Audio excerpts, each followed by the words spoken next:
Oh boy, another horrible game by our Buccaneers. I'm sorry if I'm not sitting in the same spot. As you know, by my last video against the 49ers, I was on a trip in Mexico with my wife and I just got back now.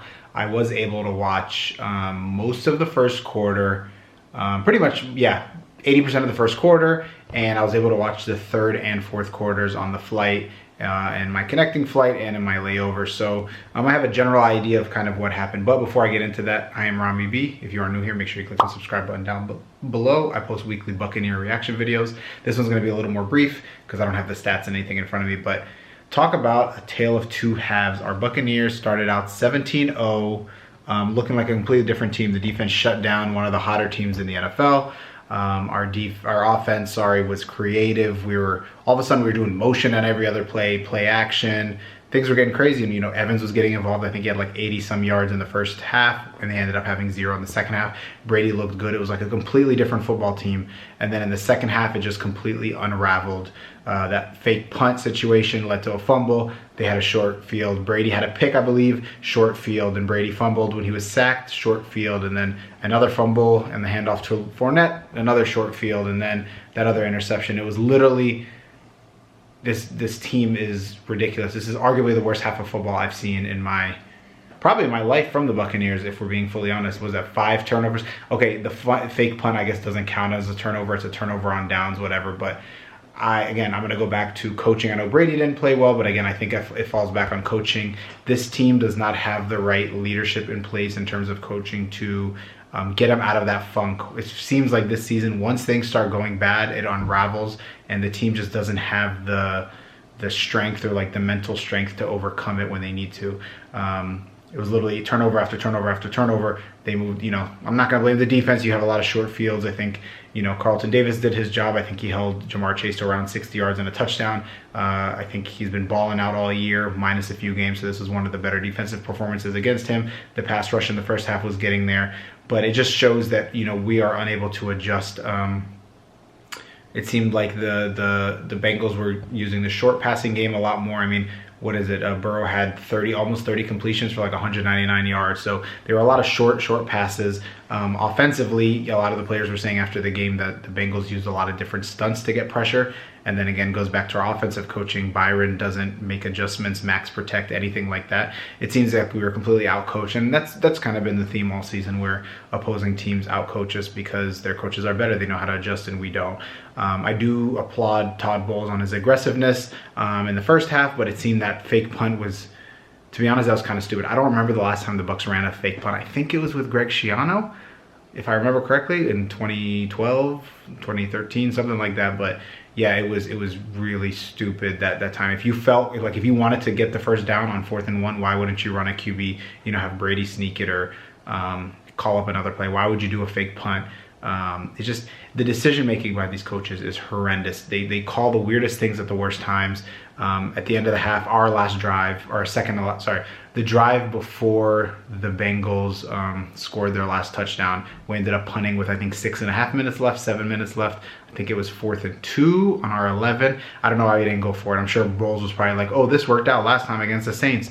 But the difference was the Saints weren't moving the ball as well as the Bengals were in that second half. So again, horrible coaching. As like I said, our offense in the first half was creative, play actions a lot. We were using motion, and in the second half it was the same old run on first down, no play action.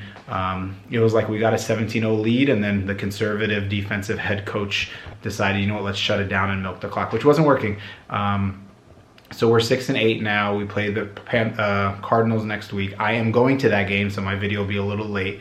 I'm hoping we can pull off a win. I know their third string quarterback played today, which should be good news. However, the last time a third string quarterback played us last week, we got blown out 35-7. So, and again, backups usually dominate us. So yeah, 6-8. Every other team in the division, the Saints are 5-9, Panthers 5-9, Falcons 5-9. We have the tiebreaker over everyone except the Panthers, and I think it still holds true that we could lose the next game, and as long as we beat the Panthers and Falcons, we lock the division up at 8-9. So not looking good.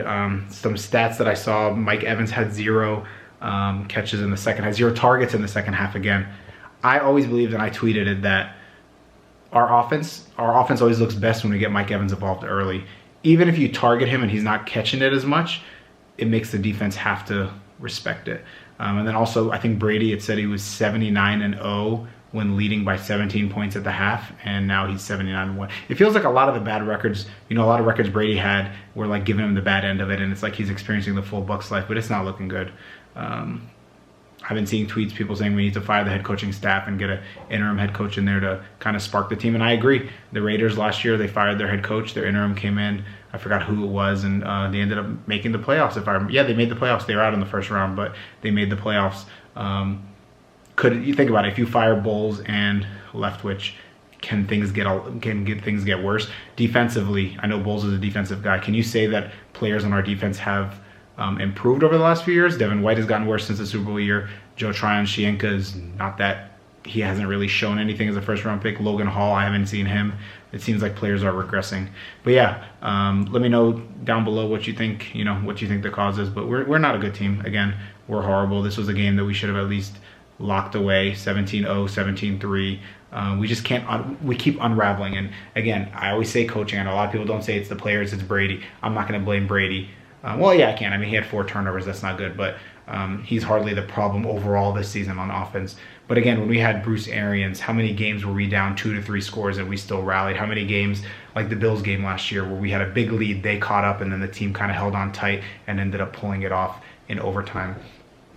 Bruce Arians gave the team heart and gave them energy, gave them swagger, and they always felt like they were in every game. And that Chargers game in 2020, we were down, 27-7 or something like that, 24-7. We ended up winning it. The Colts game last year, I think we were down a bit, and then we ended up, taking the lead. I don't think there's been a game this year. The ones we've won, they're all one-score games. And even the ones that we did come back in, the Rams and the Saints, they weren't teams that were moving the ball and putting up points. But we did against the Bills when they came back and went into overtime. Our defense stepped up. These are teams that can score. When the Chargers, they have a potent offense that year, especially too, when we were able to come back. And I just think it's coaching. We take on the energy or the personality of our coach, and our coaches are very passive. Todd Bowles never yells at the refs. One of the touchdowns that Joe Burrow had, I think it was his first one, Joe Tryon-Shoyinka was held all the way through the play. Coaches would flip out on the ref, and the refs kind of start looking for it. And Bowles just doesn't do that. He just has this stupid face. So, yeah, what can I say? Anyways, Bucs Nation, thank you for tuning in. And as always, I am out. Let's go! You a Buccaneer fan? Let me know. Let me know. We about to win this thing at home. Let's go! Buccaneers.